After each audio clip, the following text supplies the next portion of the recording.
What's up, humans, and welcome to another Psicoactivo on a Wednesday. Okay, so we got a couple of leaks.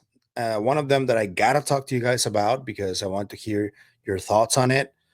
I know that leaks, especially because they're generally anonymous, not a lot of people take them too seriously, but the data that this person just shared on Reddit, it's pretty intriguing, I would say, too. It's about an electrical engineer who worked for various DoD contractors who is coming forward because he was fed up with everything that happened last week. And that's been happening for a while.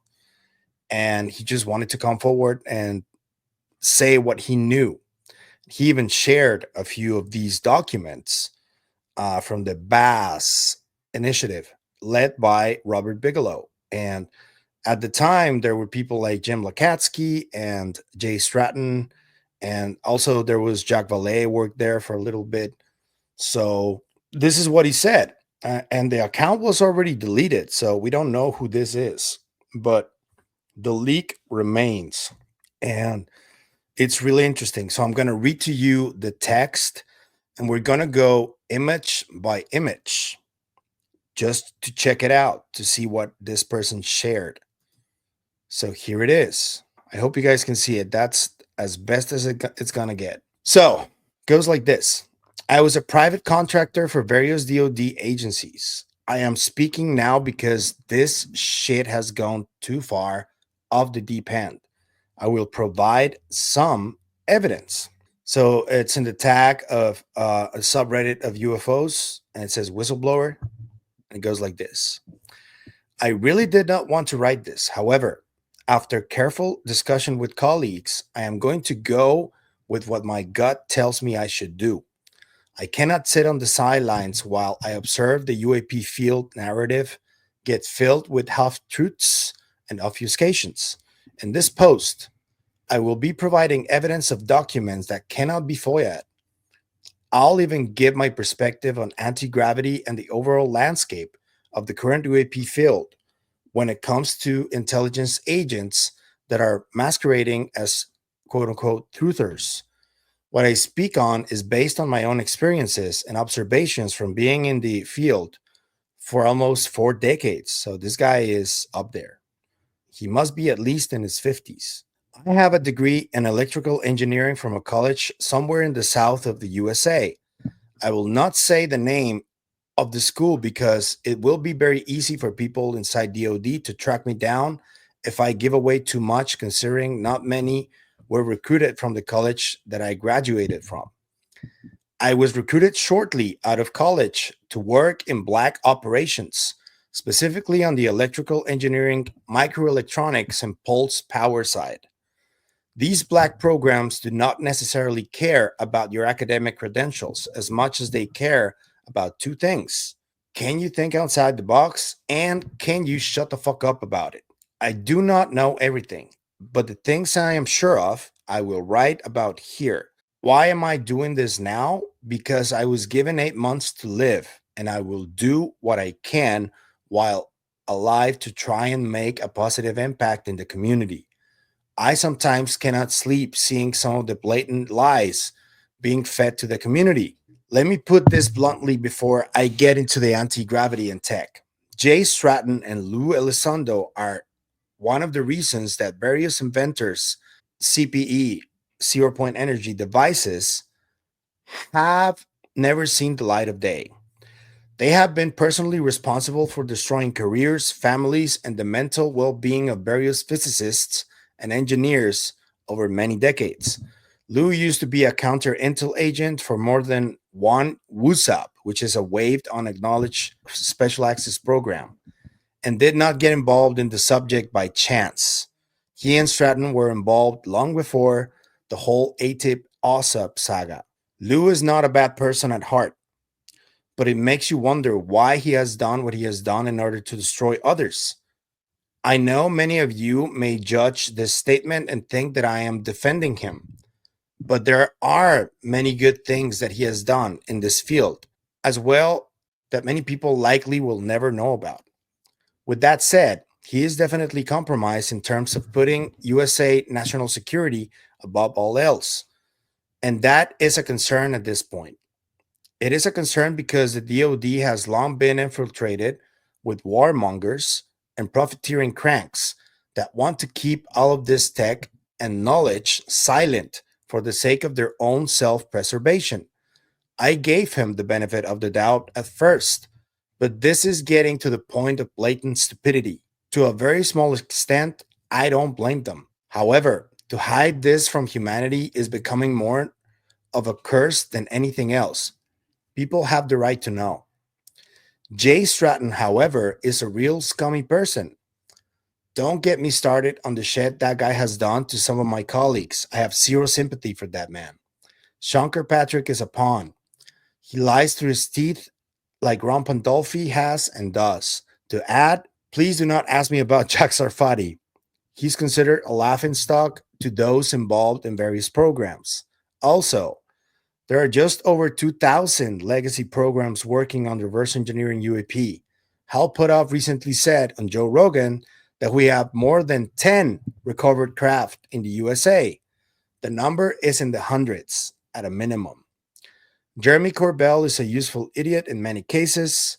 Some of what he releases is accurate, but when he says that us humans cannot replicate or understand any propulsion systems that craft use or whatever nonsense he spews is a blatant lie. I doubt he actually knows the truth, to be fair, so I do not believe that he is deliberately lying. Dave Grush, Jake Barber, Mike Herrera are the real deal. I respect them and their efforts. Let me say now, please do not ask me about Immaculate Constellation because I know nothing of any of those alleged specified programs. I am an electrical engineer, not a spy. However, being on this field, you pick up tradecraft methods and learn how to run with the wolves, so to speak. Human beings, through both novel innovation and also through reverse engineering, not mutually exclusive, have mastered anti-gravity to a certain degree. When I say certain degree, I mean operational craft that can leave our solar system. It sounds nuts, but it's the truth. Some have succeeded by means of pure human ingenuity, and others did it with access to recovered UAP materials. This level of mastery exceeds anything that even our most traditional secret mill programs have. Booz Allen, Honeywell, Lockheed Martin, Mitracorp, Raytheon, Boeing, etc., all have their own versions of various anti gravity technologies. There is a difference between gravitational shielding slash propulsion and actually generating HFGW, high frequency gravitational waves.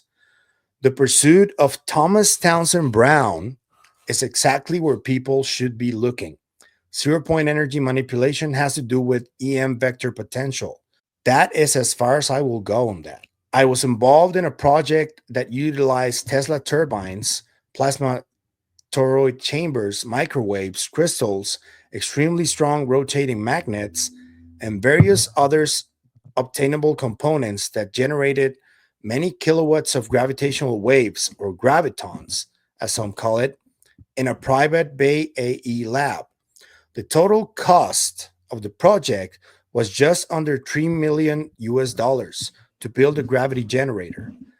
It can and has been done time and time again successfully.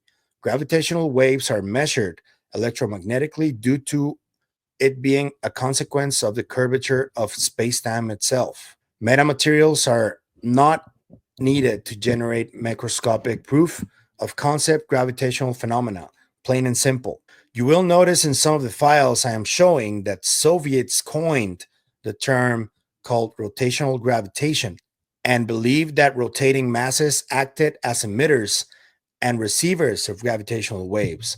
I am not going to argue with those in the comments who say this is impossible, and I am not going to argue with idiots that don't know how to think outside the box. My question is this: if the Soviets thought it to be worthy of experimental investigation, then why is that not being done here? Oh, wait, it is. It's just going to stay forever classified. forever. Ask Jay Stratton why he prevented multiple inventors from getting their own laboratory, because many of the inventors he suppressed focused on rotating capacitors, something the Soviets pursued very quickly. I'm sure his $1 million book deal helped smooth over all the people he royally fucked.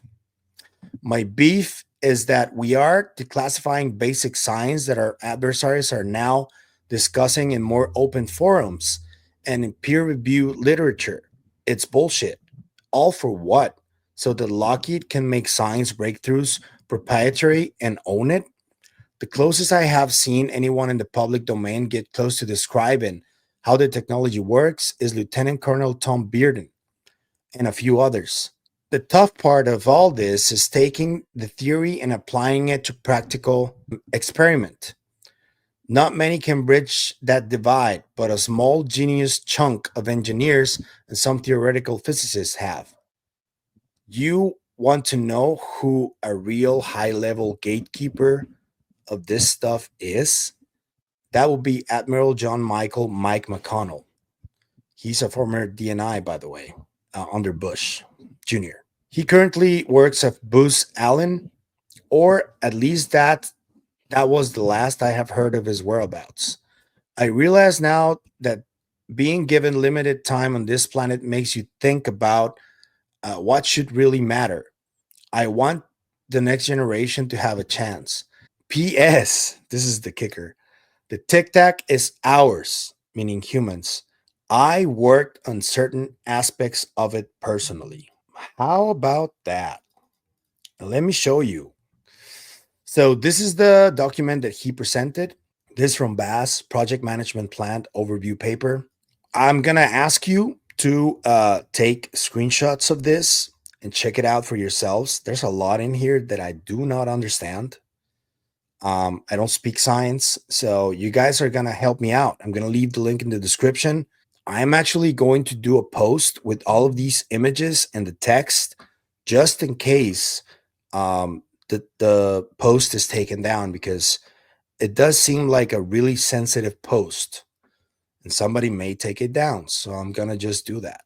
These are really, like, really thorough, and it's all about anti-gravity. And people who speak this language will be able to tell us if this is accurate or not. But this is not the interesting part, because they talk about an electric field contour of a 10-meter metallic sphere with a 1-meter dielectric coating in decibels for 3000 megahertz and 25 elements per wavelength. Take the screenshots, guys. They talk about an underground bolt here, new building purchased for Bass. And this is the kicker. This is information about the Tic Tac and how it operates, the temperature to which it goes, how it goes supersonic. I don't know what this is, but take a screenshot, guys. I'm just being honest here, guys. This is really hard to read. It's really small letters. It's language that I do not understand. This one is interesting. Velocities and accelerations of Tic Tac for parametric time durations of event. Look at where it says Mach number. This is really wild. This is 81,000 miles per hour, or 107 Mach. This is wild. This can go anywhere in the universe if true. That's wild.